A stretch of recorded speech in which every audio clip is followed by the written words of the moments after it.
নতুন বছরের সূচনা হয়েছে। আপনার আমার জীবন থেকে গুরুত্বপূর্ণ একটি বছর চলে গিয়েছে। আমাদের চিন্তা ফিকির করা দরকার যে আপনার আমার জীবন থেকে একটা বছর চলে গিয়েছে, এই একটা বছরে আমি কি অর্জন করতে পেরেছি, আমি জীবনে কতটুকু নেকি অর্জন করতে পেরেছি এক বছরের ভিতরে। এই এক বছরের ভিতরে আমার জীবন থেকে কি পরিমাণ গুনাহ সংগঠিত হয়ে গিয়েছে, এই বিষয়ে চিন্তা ফিকির করার দরকার আছে না নাই? আল্লাহর নবী বলেন, ক্বালা রাসূলুল্লাহ সাল্লাল্লাহু আলাইহি ওয়াসাল্লাম, আল কাইয়িসু মান দানা নাফসাহু ওয়া আমিলা লিমা বাদাল মাউত। আল্লাহর নবী বলেন, সাহাবীরা, বুদ্ধিমান হলো ওই ব্যক্তি যেই ব্যক্তি নিজের জীবনের হিসাব করে, জীবনে কয়টা গুনাহ করলাম, জীবনে কয়টা নেকির কাজ করার সুযোগ পাইলাম। পয়গম্বর বলে, যেই ব্যক্তি নিজের জীবনের হিসাব করে ওই ব্যক্তি বুদ্ধিমান। আমরা অনেকে নিজের জীবনের হিসাব করতে চাই না। আমার জীবন থেকে যে একটি বছর চলে গেল, একটা বছর কিভাবে কেটে গেল, একটা বছরে কি পরিমাণ নেকি অর্জন করার সুযোগ পেলাম, কি পরিমাণ গুনাহ হলো, এই ফিকির অনেকেই করার সুযোগ পায় না। আল্লাহর নবী বলেন, আরে বুদ্ধিমান তো সে, আল কাইয়িসু মান, বুদ্ধিমান তো সে, মান দানা নাফসাহু, যে ব্যক্তি নিজের নফসের হিসাব করে যে আমার জীবনে কি পরিমাণ গুনাহ হয়েছে, কি পরিমাণ নেকি হয়েছে, এই হিসাব করে। ওয়া আমিলা লিমা বাদাল মাউত, মৃত্যু পরবর্তী জীবনের জন্য যারা আমল করে, পরকালের জন্য যারা আমল করে, জান্নাতের জন্য যারা আমল করে, আল্লাহর নবী বলেন ওরাই বুদ্ধিমান। আর নির্বোধকে পাশাপাশি আল্লাহর নবী বলে দিলেন, ওয়াল আজিজু মান ইত্তাবা নাফসাহু হাওয়াহা ওয়া তামান্না আলাল্লাহ। আর পয়গম্বর বলে, নির্বোধ এবং বোকা হলো এই ব্যক্তি যেই ব্যক্তি মন মতো কাজ করে, ইসলামের ধার ধারে না, নামাজ রোজার ধার ধারে না, ইবাদত বন্দেগীর কাছেও যায় না। ওয়া তামান্না আলাল্লাহ, এবং আল্লাহ তাআলার কাছে বড় বড় আশা করে, জান্নাতের আশা করে। আল্লাহর নবী বলেন ওই ব্যক্তি বুদ্ধিমান না, সে নির্বোধ। এই জাতীয় মুসল্লি সমাজে আছে না নাই? নামাজ পড়ে না, রোজা রাখে না, ইবাদত বন্দেগীর ধারে কাছেও হাঁটে না, অথচ দাবি করে বড় মুসলমান, দাবি করে সে জান্নাতি, আছে না নাই? আল্লাহর নবী বলেন ও নির্বোধ, ও বোকা, ও চালাক না। নির্বোধ ব্যক্তি কি করে? ওয়াল আজিজু মান ইত্তাবা নাফসাহু হাওয়া। আল্লাহর নবী বলেন, দুনিয়ার জমিনে যারা নির্বোধ হবে, দুনিয়ার জমিনে যারা বোকা হবে, এই বোকা মানুষেরা মন মতো আমল করবে। ওয়াল আজিজু মান ইত্তাবা নাফসাহু হাওয়াহা, যেই ব্যক্তি নিজের নফসের অনুসরণ করবে, যেই ব্যক্তি মন মতো আমল করবে, যা মনে চাই তাই করবে, গুনার কাজ করবে। ওয়া তামান্না আলাল্লাহ, এবং আল্লাহ তাআলার কাছে ভালো ভালো আশা রাখবে, জান্নাতের আশা রাখবে।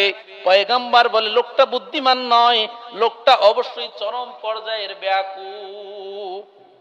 এই জন্য জীবনের হিসাব করতে হবে বাজান। আল্লাহ পাক রব্বুল আলামিন আপনাকে আমাকে জীবন দিয়েছেন, হায়াত দিয়েছেন, সময় দিয়েছেন। এটা আমাদের জন্য সবচেয়ে বড় নিয়ামত। সময়ের গুরুত্ব আমরা অনেকে দিতে পারি না। সময় কি জিনিস এটা আমরা অনেকে জানি না। অভিজ্ঞ ব্যক্তিরা বলে, আল ওয়াক্তু আসমানু মিনাজ যাহাব, সময়ের মূল্য কি পরিমাণ? বলে স্বর্ণ অলংকারের চেয়েও সময়ের মূল্য বেশি। সময়ের মূল্য আমরা দিতে জানি না, সময়ের মূল্য আমাদের কাছে নাই। আল্লাহ নবী বলেন, দুনিয়াতে দামি হতে চাও, সময়ের মূল্যায়ন করো। শুধু তাই নয়, দুনিয়ার বড় বড় দুনিয়াদারদের দিকে তাকান, সময়ের মূল্যায়ন করে তারা ধনী হয়েছে। কোন ধনী সময়ের মূল্যায়ন না করে ধনী হতে পারে নাই। কোন সফল ব্যক্তি সময়ের মূল্যায়ন না করে কখনো সফল হতে পারে নাই। পয়গম্বর বলেন, সফলতা রয়েছে সময়ের মূল্যায়নের ভিতরে। সময়ের মূল্যায়ন যারা করতে পারবে, ওদের জীবনে সফলতা আসবে। যে ব্যক্তি দুনিয়ার লাইনে সময়ের মূল্যায়ন করবে, সে দুনিয়ার লাইনে সফল হবে। যে ব্যক্তি পরকালের লাইনে সময়ের মূল্যায়ন করবে, সে পরকালের জীবনে সফল হবে। এক কথায় সময়ের অনেক মূল্য। কোরআনুল কারীমের ভিতরে একটা সূরা আছে, সূরাতুল আসর। এই সূরাতুল আসর আপনার আমার সকলের মুখস্থ আছে, আছে না? ওয়াল আসরি ইন্নাল ইনসানা লাফি খুসর, মুখস্থ আছে না? এই সূরা মুখস্থ আছেন আমাদের? এই সূরাতুল আসরের শুরুতে আল্লাহ তাআলা সময়ের কসম করেছে, সময়ের কসম করেছে। এত জিনিস রয়েছে পৃথিবীতে, কোন জিনিসের কসম আল্লাহ তাআলা করলেন না, সময়ের কসম করলেন। তার মানে মুফাসসিরিন ইকরাম বলে, ও দুনিয়ার আল্লাহর বান্দারা, আল্লাহ পাক রব্বুল আলামিন সূরাতুল আসরের শুরুতে সময়ের কসম কেন করেছে? বলে সময় হচ্ছে সবচেয়ে বড় দামি জিনিস, এই জন্য আল্লাহ তাআলা সময়ের কসম করেছে। সময়ের মূল্য আমরা বুঝি না, সময়ের মূল্যায়ন আমরা করতে পারি না। মুফাসসিরিন ইকরাম বলেন, তুমি দামি হতে চাও, সময়ের মূল্যায়ন করবা, কারণ সময় কারোর জন্য অপেক্ষা করে না, সময় প্রতিনিয়ত কমতে থাকে, সময় কখনো বাড়ে না। আমরা অনেকে বলি আমার হায়াত বেড়ে গিয়েছে, আমার বয়স বেড়ে গিয়েছে। না, বয়স কখনো বাড়ে না, বয়স কমে। বয়স আল্লাহ তাআলা যখন থেকে আপনাকে আমাকে সৃষ্টি করেছেন, তখন থেকে আল্লাহ পাক রব্বুল আলামিন সময় নির্ধারণ করে দিয়েছেন। ও আমার বান্দা, তুমি 10 বছর হায়াত পাবা, তুমি 50 বছর হায়াত পাবা, তুমি 70 বছরের হায়াত পাবা। দুনিয়ায় আসার আগেই আল্লাহ তাআলা সময় হায়াত নির্ধারণ করে দিয়েছে। আপনার আমার জীবন থেকে একটা সেকেন্ড চলে যাওয়া, একটা ঘন্টা চলে যাওয়া, তার মানে হলো আপনার আমার জীবনের মূল্যবান একটা অংশ চলে যাওয়া। তাহলে এই যে একটা বছর আপনার আমার জীবন থেকে চলে গেছে, তাহলে আপনার আমার বয়স কি 1 বছর বাড়ছে না 1 বছর কমছে? 1 বছর কমছে। যত সেকেন্ড পার হচ্ছে, যত ঘন্টা, যত মিনিট, যত বছর পার হচ্ছে, আপনার আমার জীবনের হায়াত কমে যাচ্ছে। কিন্তু আমরা এই হিসাব কখনো করি না। মুফাসসিরিন ইকরাম বলে, আরে হায়াত কেমন জিনিস, সময় কেমন জিনিস, বরফ বিক্রেতার কাছ থেকে শিক্ষা নিতে হবে। এক ব্যক্তি, সে বরফ বিক্রেতা, বরফ ব্যবসায়ী, তার বরফ যদি কারখানা থেকে বের করে রাখে, তাহলে বরফ প্রতি সেকেন্ডে গলতে থাকে না। বরফ মেশিন থেকে যদি বের করেন, তাহলে বরফ গলতে থাকবে না। এই জন্য মুফাসসিরিন ইকরাম বলেন, সময়ের মূল্যায়ন বুঝো না, সময়ের মূল্যায়ন যদি বুঝতে চাও, তাহলে বরফ বিক্রেতার দিকে তাকাও। বরফ বিক্রেতার মূলধন যেমনি ভাবে প্রতিনিয়ত প্রতি সেকেন্ডে সেকেন্ডে কমতেছে, মানব জাতির হায়াত, মানব জাতির সময় প্রত্যেক সেকেন্ডে সেকেন্ডে এইভাবে কমতেছে। এই জন্য মুফাসসিরিন ইকরাম বলে, ইরহামু মাইয়াদুবু রাসু মালিহি, ওই ব্যক্তির দিকে তাকাও যার মূলধন প্রতিনিয়ত কমতেছে। বরফ বিক্রেতার মূলধন যেমনি ভাবে প্রতিনিয়ত কমতেছে, আপনার আমার জীবনের হায়াত প্রতিনিয়ত কমতেছে। এই জন্য মুসলমান ভাইরা আমার, আপনাকে আমাকে সময়ের মূল্যায়ন করতে হবে। সময়ের মূল্যায়ন ছাড়া আপনি আমি দামি হতে পারবো না। আল্লাহ পাক রব্বুল আলামিন কালামুল্লাহর ভিতরে বলেন, ইয়া আইয়ুহান নাসুত্তাকু, ইয়া আইয়ুহান নাসুত্তাকু ওয়াল তানজুর নাফসুম মা কদ্দামাত লিগাদিন ওয়াত্তাকুল্লাহ। আল্লাহ বলে, বান্দারে আমাকে ভয় করো, ওয়াল তানজুর নাফসুম মা কদ্দামাত লিগাদিন ওয়াত্তাকুল্লাহ। পরকালের জন্য কি আমল করেছো, কি প্রস্তুতি গ্রহণ করেছো, এই দিকে তাকাও। শুধু দুনিয়ার দিকে তাকাইলে হবে না রে মুমিন, দুনিয়ার দিকে তাকাইলে তুমি সফল কাম হতে পারবা না। পরকালের জন্য কতটুকু আমল করতে পেরেছো, পরকালের প্রস্তুতি কি পরিমাণ নিতে পেরেছো, ওই দিকে তাকাও। ওয়াল তানজুর, ওই দিকে তাকাও। আমরা তো শুধু দুনিয়ার দিকে তাকাই। দুনিয়ার সফলতা কিসে, কোন দিকে আছে? দুনিয়ার সফলতা যেখানে গেলে পাওয়া যায়, আমরা সেখানেই ছুটি। পরকালের সফলতার পিছে আমরা ছুটি না। আল্লাহ পাক রব্বুল আলামিন বলে, বান্দা ওয়াল তানজুর নাফসুম মা কদ্দামাত লিগাদি ওয়াত্তাকুল্লাহ। পরকালের জন্য কি আমল করেছো, কি প্রস্তুতি গ্রহণ করেছো, ওই দিকে তাকাও, ওই হিসাব সবসময় গ্রহণ করো।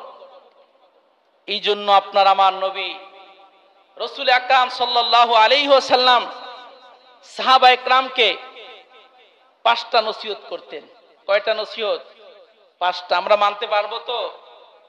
আল্লাহর নবী সাহাবায়ে কেরামদের বলতেন, ও প্রাণের সাহাবীরা, ইগতানিম খামসান ক্বাবলা খামসিন।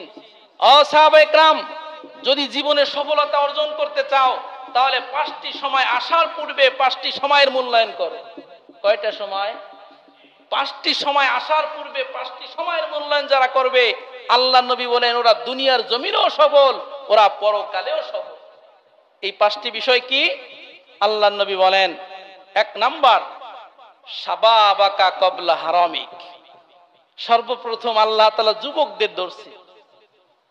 আল্লাহ বলেন বৃদ্ধ পরে, আল্লাহ নবী বলেন বিরুদ্ধীদের হিসাব পরে, আগে যুবকদের হিসাব। শাবাবাকা ক্বাবলা হারামিক। আল্লাহ নবী বলেন, ও যুবক বন্ধুরা, তুমি তোমার যৌবনকালের মূল্যায়ন করো। আজকে তোমার যৌবনকাল আছে, যৌবনের শক্তি আছে, তোমার দেহের ভিতরে শক্তি আছে, যা মনে চাই তা করতে পারো। অন্যায় কাজ তোমার সামনে বাঁধলে অন্যায় কাজ একাধারে করে যাও। এই শক্তি কিন্তু সবসময় থাকবে না। আমি রব্বুল আলামিন তোমাকে যৌবনকাল দিয়েছি, এই যৌবনকাল সারা জীবন থাকবে না। এই যৌবনকাল থাকতে যৌবনকালের মূল্যায়ন করো, কারণ যৌবনকালের সময় আল্লাহ তাআলার কাছে সবচেয়ে প্রিয়। একটা মানুষের জীবনে বিভিন্ন কাল থাকে, শিশুকাল থাকে, শৈশবকাল থাকে, বৃদ্ধকাল থাকে। আল্লাহ নবী বলেন শ্রেষ্ঠ হচ্ছে যৌবনকাল। যৌবনকালের ইবাদত আল্লাহ তাআলার কাছে বেশি প্রিয়। হাদিসের ভিতরে আসছে কিয়ামতের কঠিন ময়দানে 7 শ্রেণীর মানুষকে আল্লাহ তাআলা ডেকে আরশের নিচে ছায়া দিবে। তার ভিতরে এক শ্রেণীর মানুষ থাকবে, আল্লাহ নবী বলেন ওয়া শাবুন নাশাফি ইবাদাতি রাব্বিহি, যে সকল যুবক যুবতী তাদের যৌবনকালকে মূল্যায়ন করে, যৌবনকালে ইবাদত বন্দেগী করেছে, আল্লাহ পাক রব্বুল আলামিন কিয়ামতের কঠিন ময়দানে তাদেরকে ডেকে আরশের নিচে ছায়া দেবে। চিল্লায়ে বলেন সুবহানাল্লাহ। তাহলে যৌবনকালের মূল্য আছে না? আল্লাহ নবী বলেন যৌবনকাল চলে যাওয়ার আগে মূল্যায়ন করো, যৌবনকাল চলে গেলে মূল্যায়ন করলে কাজ হবে না। কিয়ামতের কঠিন ময়দানে আল্লাহ তাআলা 5টি প্রশ্ন করবেন। ওই 5টি প্রশ্নের জবাব না দিয়ে আদম সন্তান এক চুল পরিমাণ সামনের দিকে আগাইতেও পারবে না, পেছনের দিকে পিছাইতেও পারবে না। আল্লাহ নবী বলেন ক্বালা রাসূলুল্লাহ সাল্লাল্লাহু আলাইহি ওয়াসাল্লাম লা তাজুলু কদাম ইবনি আদম ইয়াউমাল কিয়ামা হাত্তা ইউসআল আন খামস। আল্লাহ নবী বলেন কিয়ামতের ময়দানে যে 5টি প্রশ্ন করা হবে প্রত্যেকটি মানুষকে, তার ভিতরে একটা প্রশ্ন থাকবে ওয়ান শাবাবিহি ফিমা আবলা। আল্লাহ বলবেন ও আমার বান্দা, আমি তোমাকে 60 বছর 50 বছর 70 বছর হায়াত দিয়েছি, আমি তোমার কাছে কোনো কিছুর হিসাব চাই না, আমি শুধু হিসাব চাই তোমার যৌবনকালের হিসাব দিয়ে তুমি সামনের দিকে আগাও। প্রিয় মুসল্লিয়ান একরাম, পারবো কি আপনি আমি যৌবনকালের মূল্যায়ন করতে? ওই দিন হিসাব দিতে পারবো? হুজুরের সামনে ডাক দেন, হুজুর আসেন।